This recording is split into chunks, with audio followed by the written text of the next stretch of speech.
Support comes from Gemma, architects, planners, and designers seeking to bring joy to their clients and communities. Details at gemastl.com.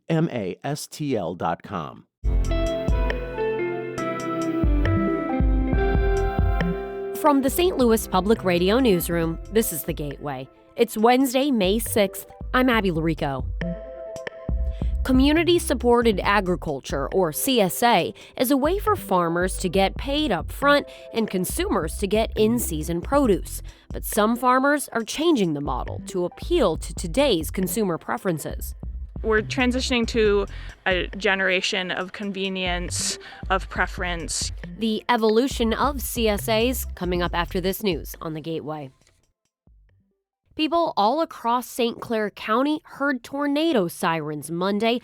That's despite no tornado ever forming.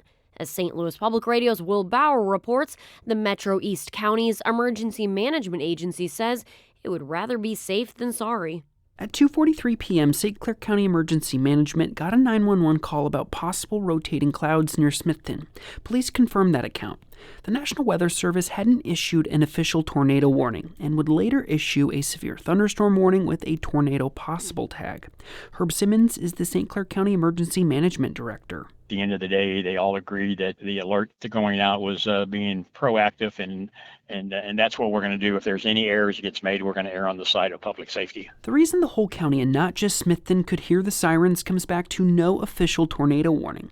When a warning is issued, only sirens within the warning will sound. Without one, Simmons says the entire county will sound out of abundance of caution. I'm Will Bauer, St. Louis Public Radio. And this happened the same day that tornado sirens in the city of St. Louis were sounded by mistake. The city of St. Louis wants to know which route that residents prefer for the proposed bus rapid transit Green Line. The bus would connect North City and South City along Jefferson Avenue and possibly extend west along Natural Bridge Avenue. Rapid transit buses have dedicated lanes, get priority at traffic lights, and provide real-time information on arrivals. Developers say all of this leads to a faster ride. The city hosted an open house on the proposed bus routes yesterday. There's another one tonight from 5 to 7 at the Polish Heritage Center in the Carr Square neighborhood. You can also pre-register for a virtual open house at 7 p.m. on Thursday at greenlinebrt.com. Hundreds of St. Louisans responded to an online survey with ideas on how to best merge the city and county. St. Louis Public Radio's Lucretia Wembley reports that St. Louis County Executive Sam Page shared the highlights Tuesday. St. Louis and St. Louis County became separate governmental jurisdictions in the 1870s. As the county faces budgetary challenges, Page says combining the two is worth revisiting. Page says so far, residents have suggested combining emergency operations like police departments and public health services like restaurant inspections. I'm heartened by the engagement of our residents. They want to be a part of this conversation. They want us to be a robust region and to continue to have this conversation on how we can make things better in St. Louis. Residents in the city and the county can still submit their ideas online on the St. Louis County website. I'm Lucretia Wembley, St. Louis Public Radio. Explore St. Louis leaders say they want to highlight more St. Louis County events and programs over the coming year. Leaders met with county council members yesterday, and Explore St. Louis laid out its plans for the year and its strategies to showcase county projects. President and CEO Brad Dean says the region is attracting young visitors between the ages of 18 and 34. Whether it's because we're such an affordable destination, there's a variety of reasons. Could be, bottom line is, we have an opportunity as a region to capture more of that segment than others because they already love us. Data from the organization shows that county hotels last year outperformed hotels in 2024 by about 10%.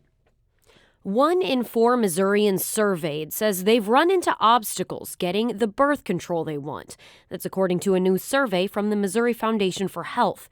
St. Louis Public Radio's Sarah Fenton reports. The poll of 1,000 Missourians between 18 and 35 found widespread support for birth control, but about 1/3 of respondents said they worried about being able to get birth control in the future. Michelle Trupiano directs the Beacon Reproductive Health Network, an organization that distributes federal Title X grant funding to clinics in Missouri and Oklahoma. She says the findings sent a clear message to lawmakers. a strong majority of Missourians actually want their elected officials to do more in supporting birth control, and that there are a lot of Missourians who are worried about the future of access to contraception. Trupiano says she supports a bill before the Missouri legislature that would allow patients to receive a year's worth of birth control all at once. I'm Sarah Fenton, St. Louis Public Radio.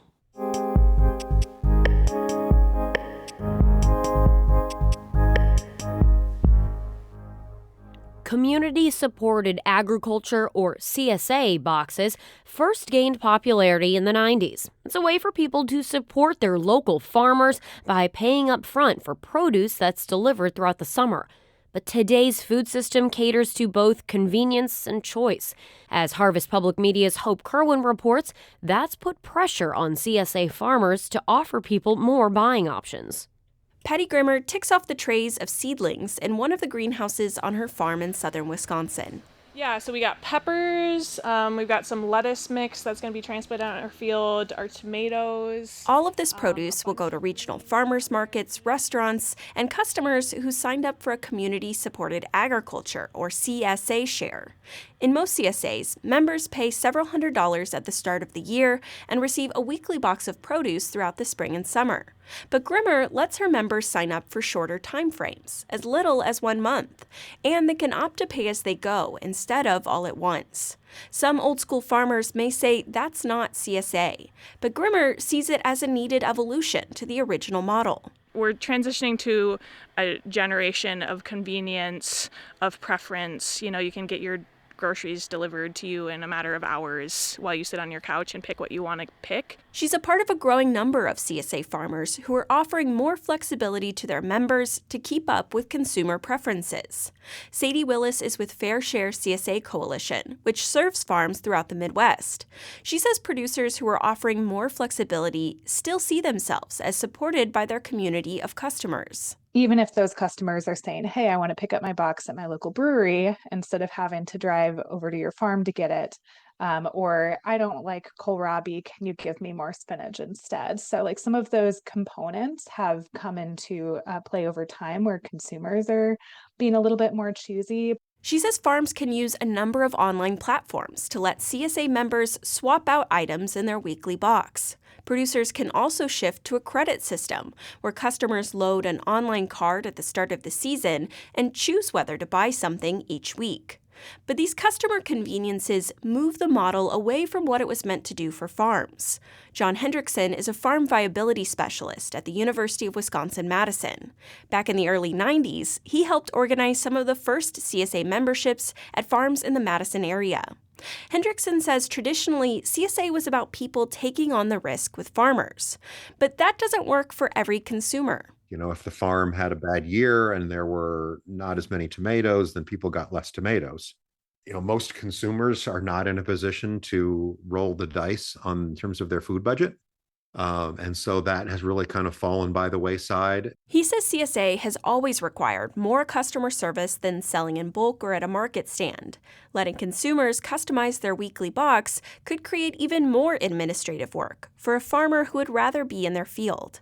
It's why some farmers, like Liz Graysneck in central Missouri, are taking a more conservative approach to customer flexibility. She lets her members pay in installments instead of upfront, but they don't have the option of canceling mid-season. Customers can tweak their weekly box when the farm has an abundance of a certain vegetable, but Graysneck says she's not interested in becoming a subscription service. That does not fit what CSA is. You know, for me, CSA embodies eating seasonally, supporting the farm that is feeding you, and I'm not Amazon, you know? She thinks farmers have to find the right balance between serving new kinds of customers and staying true to the whole point of community-supported farming. I'm Hope Kirwan, Harvest Public Media. Harvest Public Media is a collaboration of public media newsrooms in the Midwest and Great Plains, including St. Louis Public Radio.